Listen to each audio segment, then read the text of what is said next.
Good afternoon. I'll have you state your full name and spell your last name for the record, please. My name is Rachell Herbel, Herbel.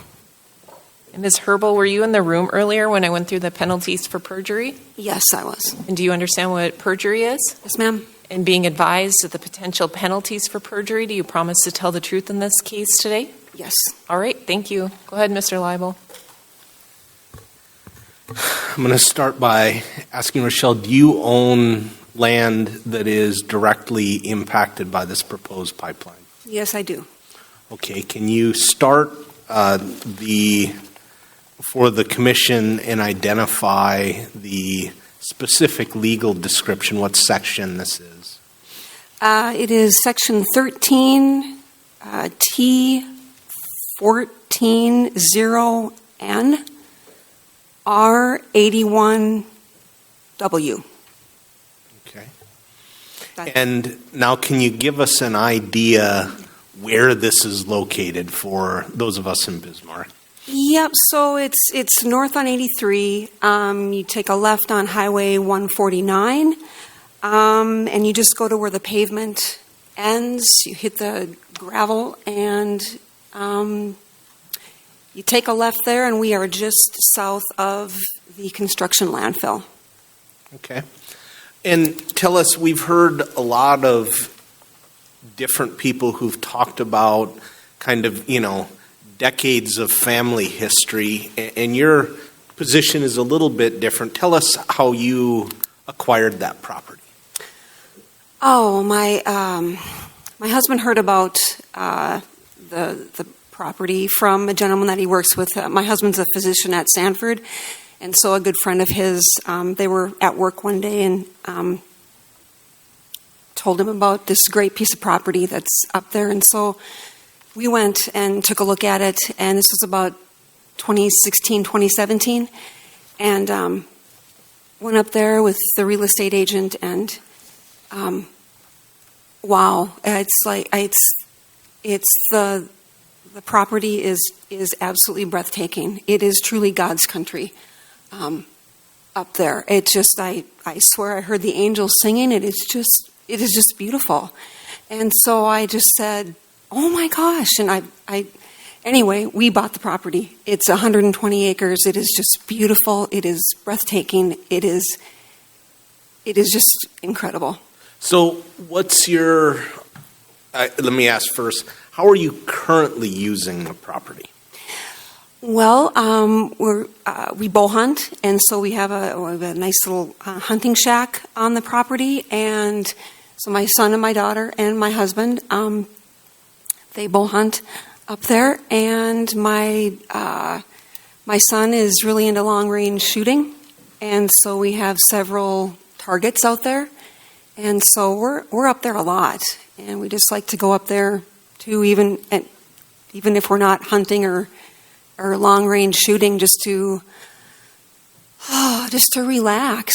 It is just, like I said, it's just God's country up there, and it's wonderful. And what was your plan? What did you buy that property for? Do you have any intention to build on that? Yep. So in 2018, then we had house plans drawn up. They've been ready to go, and we've just been waiting for the right time. Had a road put in, and everything. And so that has been our plan, to retire up there and live up there, but certainly we can't do that now. There's just no way. So I've circulated to the commission a map that I'm going to introduce as RH1. Okay. Which is your initials, of course, and the number 1. Can you tell us what this is? So this is a map of our property. All the 120 acres. Summit thinks that they're going to put their poison pipeline through the entire length of my property. The entire length of it, to and including, the first time I looked at this thing, I went, oh my gosh, that's about right where we're going to put our house. If it's not right underneath it, it's right up against it, and I honestly just couldn't believe my eyes, but it runs the entire length of the property, which is just stunning. So your plan was to build your house almost exactly where someone has cited their pipeline? Yes, yes.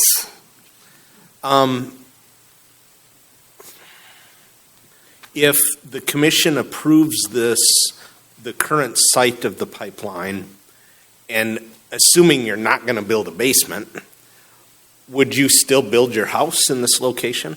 No, we cannot build our house there. We can't live anywhere near there. No.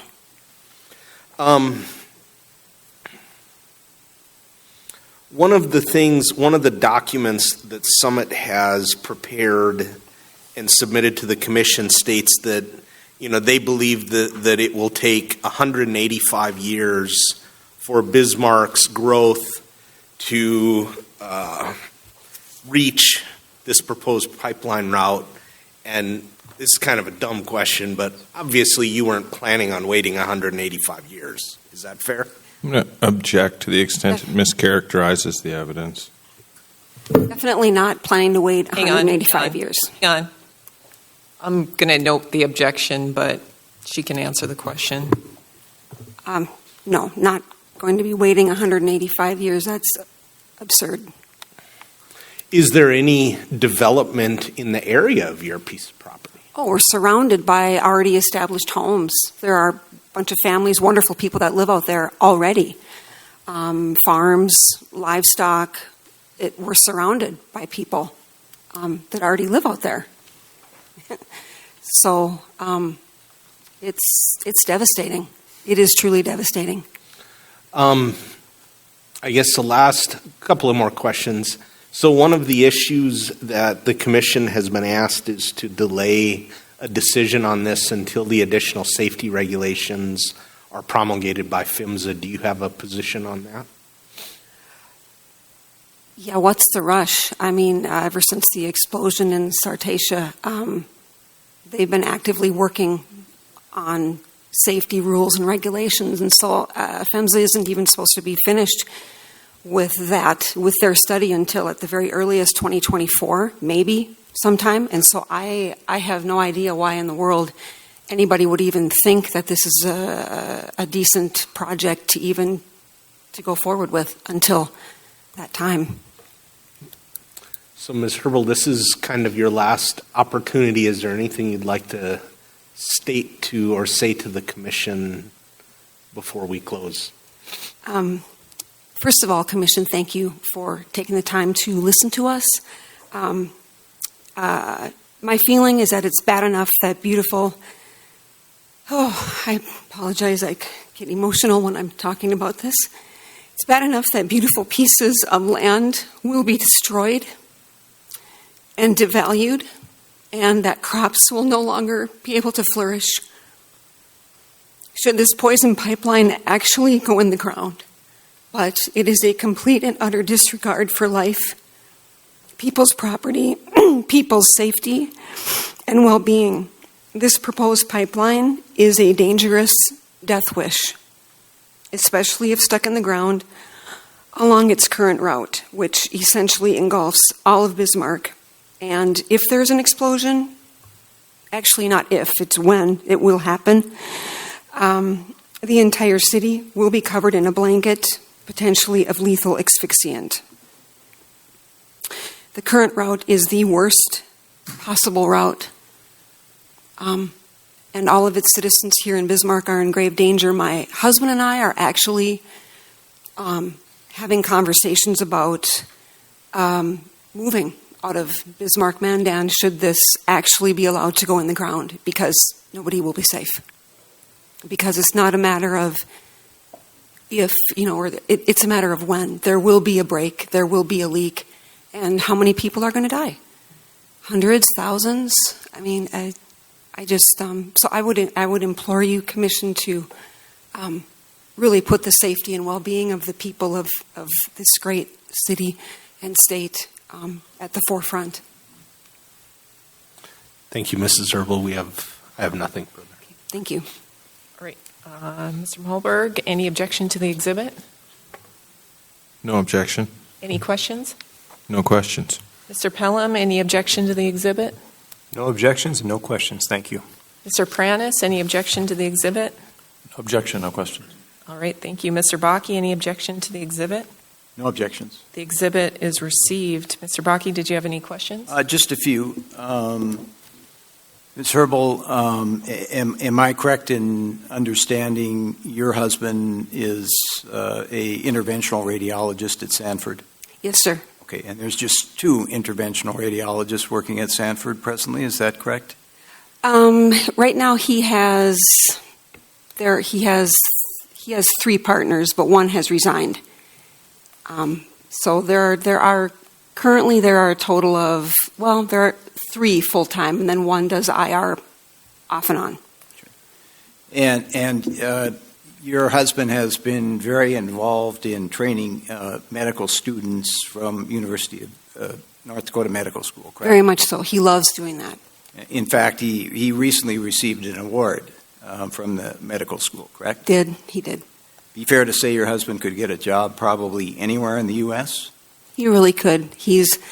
I can say with 100% confidence, he's one of the best IR physicians in the country. He just is. He's immensely talented.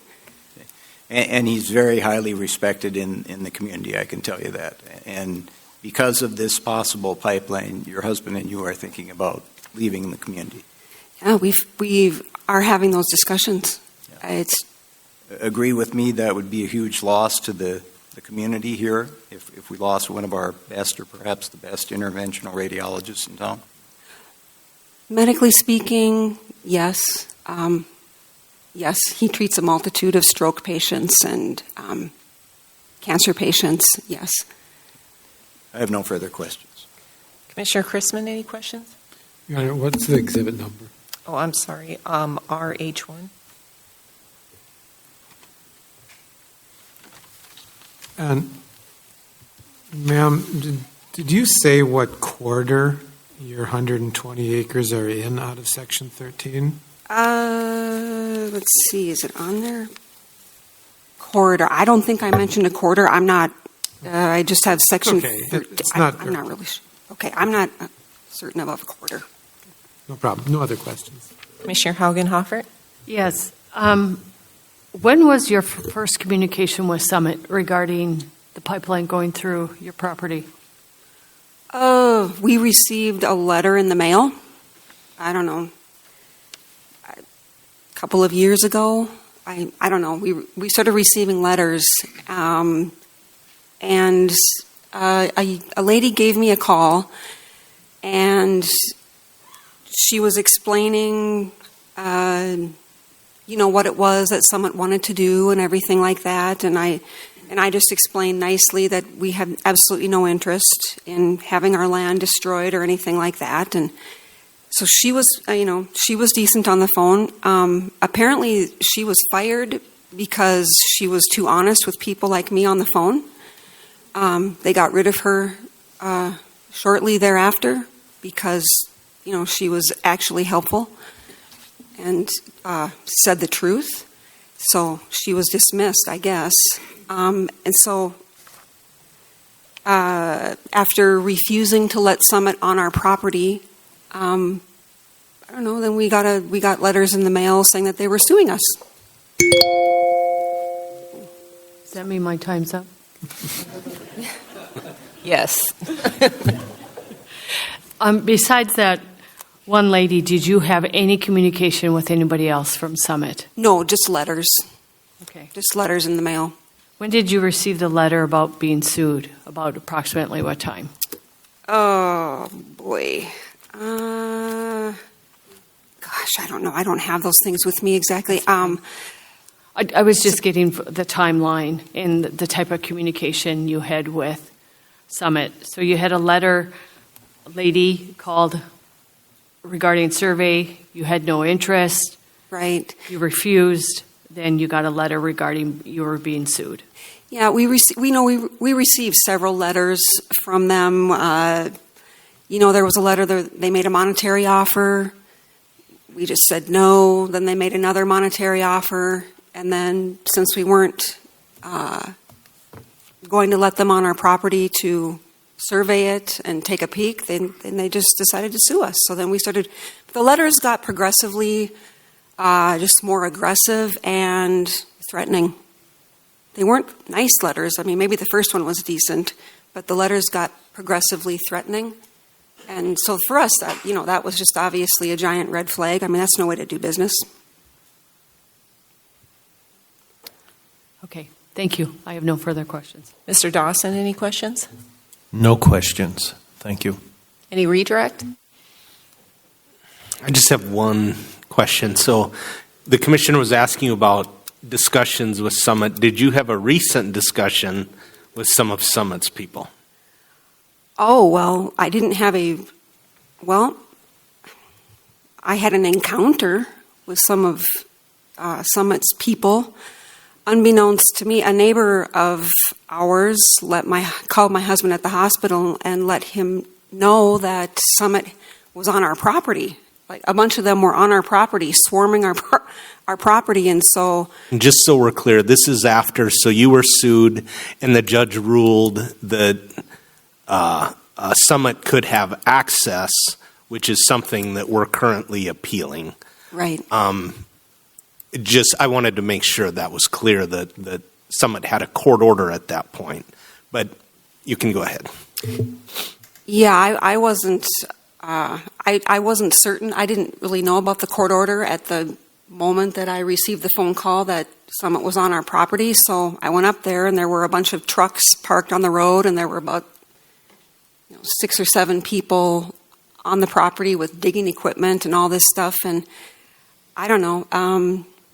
They were just very rude and standoffish, and I thought it was interesting that as soon as I started filming the people and what the people were doing on my property, they just bugged out and didn't want to have anybody filming them for some odd reason. So I just thought it was and I had overheard them. I have them on videotape saying that they had been on my property the day prior to me seeing them on this particular day, and then they went back the day after as well. And I just thought, really? I mean, what are you doing? You don't even have permission to be here, but you got an emergency court order. It's just a gross overreach, incredibly rude and disruptive. They dug holes, and I don't know. It's just very disheartening. Okay, thank you. Mr. Malberg, any other questions? No. Mr. Pelham? Mr. Paranis? No question. Mr. Bakke? No. Any other commissioner questions? All right, thank you, Ms. Herbeling.